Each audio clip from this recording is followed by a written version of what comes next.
This moment shows up in every nostalgic Minecraft video, but what they won't tell you is that if you were here to watch it live, you'd have gotten Minecraft's first ever public cape, which was awarded for going to Las Vegas for a weekend and enduring rowdy children the entire time. This was a huge reward, whereas the last cape was awarded for killing 5 mobs with a spear. Any spear, any mob, at any point during the weekend, it was such an easy cape to obtain, or was it actually? Because as you might have heard from many people, including my editor, and this email where he was flat out denied despite having proof that he had done it, actually it wasn't the easiest cape to get, and so capes have gone down this weird path where they went from being elite spectacles to, well, whatever this is. And I want to ask today, why have they gone down this path, and what does it mean for the future? Also, why does Bedrock have a gay cape and a pan cape while Java doesn't? Are they homophobic or something? Anyway, hello, I'm Toycat, and make sure to subscribe to this channel if you want to learn more about the future of Minecraft, but this video is going to come to you, just like a Jack Black Elytra, in 3 separate parts. The first is going to be about the history, the riches to rags story of Minecraft capes, how we went from 1 a year to none a year to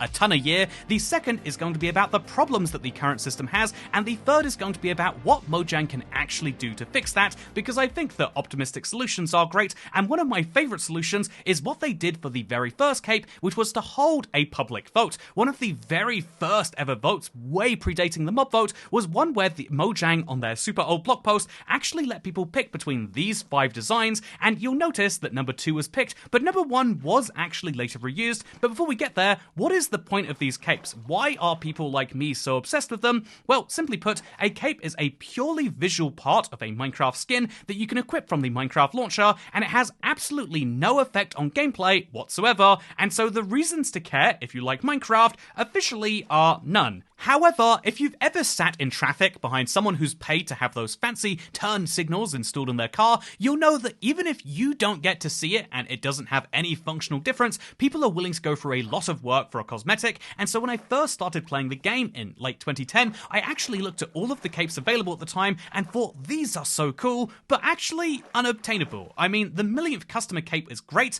but I'm never going to be the millionth customer that already exists. It's very unlikely that I was going to start working for Oxide or Mojang, and ultimately the bacon cape is the most obtainable idea. All you had to do is come up with a great idea, give it to Notch, and then maybe you'd get a cape. But even that was removed from McLee because too many people were bothering Notch about it. People wanted capes, and that's why Minecraft decided to hold that vote and then give out a cape to everyone who went to Minecon 2011. And this meant that even though they were giving out thousands of copies of these, it was a community of millions that had only a few select people having these super OG capes. And so even though it might have required buying a ticket and flying across the country, or for people like me, across the world, it would still be a theoretically obtainable cape, and that's what made them oh so cool. And when the 2012 and 2013 Minecons rolled around, a lot of people wanted to go specifically to get the golden pickaxe or the piston capes, and honestly, I was one of those people playing the game a lot on the Xbox 360 at the time, although it is worth mentioning that all of the Minecon capes are Java Edition exclusives, and that's because all of the capes in Minecraft used to be very segregated by platform up until about 2020 or so. Indeed, the Xbox 360, where I was playing, the console later we could call it, had an Xbox 360 cape for Microsoft employees, it had a first birthday cape that was time limited, and then it had this weird funky cape that only exists if you remove all of the title updates, title update 0 if you will. Very, very crazy, but still, again, not really a cape, more just a fun thing, whereas the Pocket Edition had no capes until 2016 when it added cape skins, but still, it's not the same. Having your own skin and having a cape on it was incredible, which was one of the things that drove me to go to Minecon 2015 and later 2016. These events were so popular that even though they sold, tens of thousands of tickets, they were still sold out within just a few minutes because people wanted their capes. And also, it's a Minecraft convention, wouldn't that be cool? And this huge demand of the capes to both of these events was something that I think later Mojang decided to pick up on, but obvious foreshadowing aside, it should be mentioned that Minecon stopped in 2016, or went digital, and so too did the capes, although many people would pop into the live streams asking, well, if I'm here at Minecon, watching it live as it's Minecon Earth, why am I not getting a cape? Something that Mojang responded to in 2019 by giving out the Founder's Cape for Minecraft Bedrock, the first cape that wasn't tied to a skin pack, and the first cape that you could get for consoles as well, which had been moved over at this point. This was a really cool moment, but it wasn't repeated any more times in the future. Indeed, instead, Mojang realized that if so many people downloaded this, maybe this is where the change could happen, and in my opinion, this is where the dramatic change in both the 1 to none to a ton, but also the kind of quality decrease of capes started to come in. You see, in 2020, Mojang wanted people to move over from Mojang accounts, their proprietary system since they started the game, over to Microsoft accounts, and the way they decided to encourage people was, of course, a cape. And this cape was hugely successful, and honestly, this represents the second revolution in Minecraft capes, and what many people believe to be the start of the issues, because in the same way that we went from having capes for one person to capes for 10,000, this was capes going out to millions upon millions of people, which is theoretically a good thing. I don't think that gatekeeping is inherently good, and that's why they also decided to roll out a Bedrock cape at the same time. Instead of having to migrate your account to Microsoft, you already had a Microsoft account if you were playing Bedrock, and so you got this cape just for logging in. In fact, to this day, you still get this cape just for logging in. This is the only permanent cape that means that every Bedrock player should have at least one, no matter when or how they've played. Fun fact, you can actually get two. There is a duplicate version of this that was meant to be a Mojang cape, only available between December 10 and December 13 of 2021. And fun fact, if you look at the maximum possible capes that you can own on Bedrock, your screen should look like this. I have all of these capes besides the Mojang one, obviously, and also the second pan cape, and so whoever knew about it but didn't tell me, man, I wish you had, is what I'm saying. Anyway, the interesting thing is you'll also notice that I have the vanilla cape. This was something they decided to do because they merged Java and Bedrock together for the sake of purchasing, which means that if you buy one, you automatically get the other. This was really good, but it means people like me who bought both Java and Bedrock were now effectively feeling penalized for having bought two games, and so the easy PR solution, just like with the Migrator campaign and just like with Minecon Live, was to simply give out a cape. This was very well received, and honestly, I really like the cape, it looks great, but this quickly became realized, and one of the biggest flaws everyone can appreciate in capes is that nowadays they are given out to literally everyone. And I don't mean that in a really dramatic way. I mean that if you want to get the Cherry Blossom cape, you log into the Minecraft Live server and you hit vote. Instead of, again, going to an event or coming up with an idea, it is, you literally just have to know that it's there and basically press a button saying, I want it. In other words, it's like if achievements went from defeat the Ender Dragon and take her sick and use it to make a potion, all the way down to, open your inventory and you'll get the same gamer score. And although Minecraft does have both of those types of achievements, and arguably it does need both types, there's definitely an argument that if they added all of the early game achievements later, the game would feel very different. In the same way that if the game itself adds, say, baby mobs and a bunch of new flowers without adding late game content, it's going to seriously shift the tone of the game. The capes have definitely changed in tone and what it really means as a result, but this is just one of the issues. The second issue is how you actually obtain them on a more physical level. So if we say that it's perfectly fine that you can get a cape for killing 5 mobs with the spear, as it was for the zombie horse, or for the copper cape for placing a copper golem statue anywhere on Bedrock in any game mode. Or if you didn't want to do that, you could watch 5 minutes of a participating Minecraft live stream, or if that was too much work, you could just watch 3 minutes of TikTok. I'm not kidding, that's how you got the copper cape. You could do any of those 3 things, and you would get yourself a cape, but the thing that really sucked about it was that if you did these, you wouldn't actually know if you were going to get it. You see, getting a bunch of mobs killed with a spear, it's not something that gave you any in-game notification that you'd done it, or indeed, placing a copper statue didn't say, yay, you've done it, and so we were reliant entirely on invisible metrics. This would be perfectly fine if it was delayed some amount, but you could still actually see whether you'd done it or not by the time the period was over, but the way it worked was you had to kill 5 mobs over a weekend, and then a month later you found out whether or not the system worked. For me, it has worked every time, but the dozens of people complaining that they don't have a cape either tells me that, well, I mean, a bunch of people might just like lying, but it tells me that there's probably some inconsistency in their system, maybe if your data connection isn't working correctly or something like that, but it means that there is a possibility that maybe, just maybe, you do what it takes to earn a cape and you still don't get it, and because they are one time ever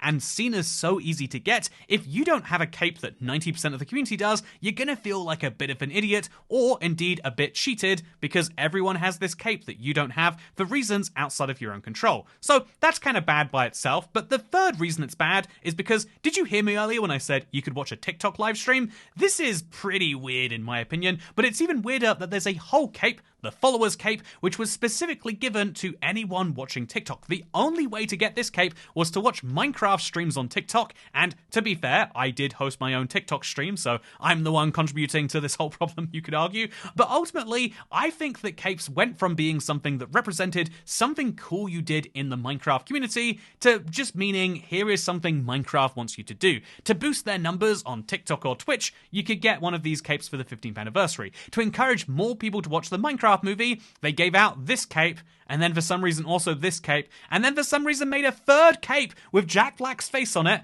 It doesn't even look very good when you see it on the Elytra, but they gave out 3 separate capes to promote the Minecraft movie because they really wanted it to succeed. And to this day, I don't know if the movie succeeded because a lot of Minecraft players watched it, or if it succeeded because of the the fact that it became a meme about how bad it was. But in either case, it is something that is worth paying attention to, because what they did with the Minecraft movie, took a beloved property and turned it into something marketable, is what they've done with capes. Instead of capes being something that represent a cool time in history, they become something that are used as a way to market and get people to do the right thing, and that might be watching the Minecraft movie or engaging with a server. That might be something as innocent as playing a server to promote the winter drop when it came out for this Eye Blossom cape. But if we look at the Progress Pride cape, you can get into the really gritty side of this. So the Progress Pride cape, fun fact, is the only cape that gives you a little warning saying it's only available in certain regions, and what's extra fun about it is the reason you got this cape wasn't as, Mojang celebrating Pride, although indirectly that is true.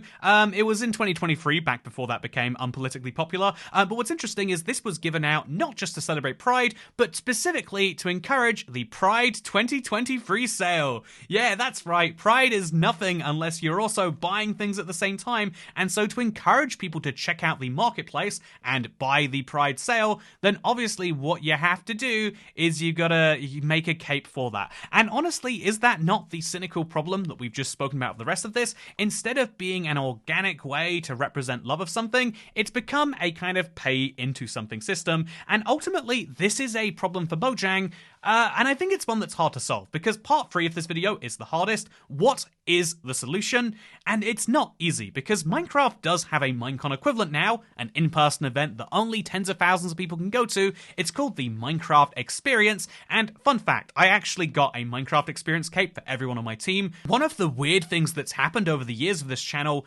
the 14 years I've been making videos, is that we slowly have now started to expand, and there is a team. We need editors, and we need people for all sorts of platforms. Recently, for example, I've been making short form content and uploading it onto Instagram as well, the Toycat Shorts Instagram account. I'd actually appreciate if you followed that, because if you have to be a notable account on Instagram to stop people stealing your stuff, and notable account is based on followers. So if you want to follow, if only to make Instagram actually take copyright infringement seriously, then that would be great. But speaking of infringement, I do have to stop infringing on your right not to hear about how cool it is that things have expanded on this channel over the past 14 years, to instead say that the solution to the problem is actually the hardest bit, because there are 3 big problems that we've just identified, and it's actually quite hard to solve them all. You see, Mojang could just make capes hard to obtain again and solve problem 1. They could just say 2020 to 2025 is when you got a bunch of easy capes, but no longer. From 2026 onwards, you have to do something crazy, like go to an in-person event, or, we'll make it for, like, if we make a new boss in the game, we'll give you a cape for killing it, or, ideas like this. By the way, that is an incredible idea, Mojang. Take that from me.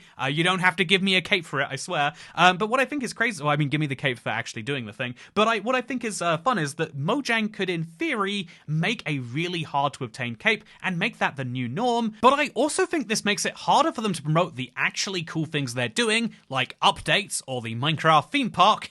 That's a real thing coming. And yeah, they actually have tried having other items to promote these events. They've tried having skins and character items, but fun fact, the Minecraft Java skin they gave out for the Copper Cape actually violated their own community standards, and or whatever, I don't understand why that would happen, but what's crazy is that actually is true, and no one even noticed for such a long time, because who was downloading a free skin for Java, or who actually cares about the multitude of options you have for customizing your skin on Bedrock? A tiny percent of the community, but everyone in the community still has this cape mania, so how do you maintain that mania while still making making it better, well, you could make the capes harder, or I think you could solve the second problem, the easiest one, and just make it so that it's easy to tell when you've earned the cape. Have a counter in the game or some little pop-up like they already have for notifications. Have something in the game that says you earned the cape, it'll be with you in 30 days. Or, even better, why have the 30-day waiting period? Unless you're doing really hard challenges, most people aren't going to cheat. You know, I don't think most people need to cheat killing 5 mobs with a spear, and so why does it matter? Why can't you just give it right here? I think that is another thing, and ultimately, the biggest thing that's actually going to be required for capes to be a decent marketing tool is not just working out why are we giving away so many, and therefore flooding and devaluing the market, but also it's working out the answer to the question of how do we make capes feel like a cared for part of the game and not just something we look at when we need to promote something coming out. I think that it's worth seriously looking at integrating all of the cape systems together. I would integrate the console, but obviously that's been legacy for a while, but Bedrock and Java still have exclusive capes. I can't use my Minecon 2015 cape, or what should be my Minecon 2016 cape, but that was apparently cancelled. I can't use those capes on Bedrock, and I can't use my Progress Pride cape on Java. What's the deal with that? Do you not believe in progress or pride, Mojang? But more seriously, there's a really big issue that is just that they feel undercared for, and anything that feels like it's just there for someone else's profitability might still work for the next quarter and the one after that. But like many things with Minecraft, I think it's worth seriously thinking about how, just like how we've gone from a world with Minecraft news that used to be cool and exclusive that you could find, to it being for everyone who wants to find it in the beta and preview. Like, it's there, but no one really cares about it, it seems. That seems to be my experience of people's impression of the beta and previews and snapshots. We've moved from a system where if you could be in the know, you could find something cool, to like, yeah, they're going to publicize it so widely that why even look into that? This is a problem. You need to have people who feel like they're getting something cool and something unique, and are Minecraft capes that? I worry the answer is no. But what do you think? I would like to know. Otherwise, you can subscribe to this channel to see more Minecraft news, and perhaps follow me on Instagram at IBXToyCat personally, or at ToyCatShorts if you want me not to be removed by Instagram for impersonating myself. Anyway, thank you for watching, and I'll see you next time. Goodbye.